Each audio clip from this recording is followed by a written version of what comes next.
Tonight, a closer look at the dramatic loss of political influence for the religious right. Evangelicals have been a political and social force for years, but this time around, they watched as red states turned blue, Democrats ousted Republicans, and their candidates were sent packing. Now Christian conservatives are wondering how and even if they can regain their clout.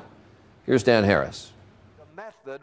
There are Christian conservatives across the country tonight who are worried that their movement is in deep trouble. One of them is Dr. Albert Mohler, head of the Southern Baptist Theological Seminary, who posted an anguished essay on his website saying the fight for the dignity and sanctity of unborn human beings has been set back by a great loss.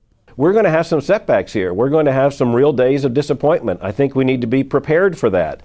This is a huge change from 4 years ago when evangelicals saw the re-election of George W. Bush as a, quote, moral mandate.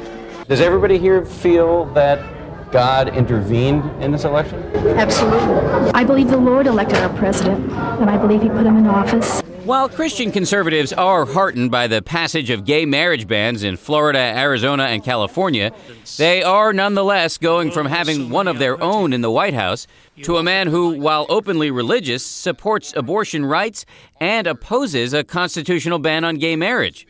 There is even fear that some of their old allies could abandon them. I think there's a real threat here that the Republican Party could decide to say to conservative Christians, there's the door.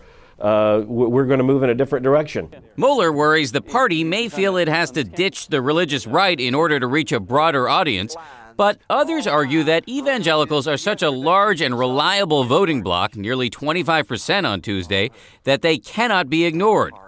Some also argue that Barack Obama may turn out to be so liberal that he actually strengthens the movement. If he implements the policies that he says that he believes, many people in America may be shocked enough that we'll see the pendulum swing the other way. And finally, we heard this today, the argument that political power corrupts and that losing power, if only temporarily, could ultimately be good for the movement's soul. Dan Harris, ABC News.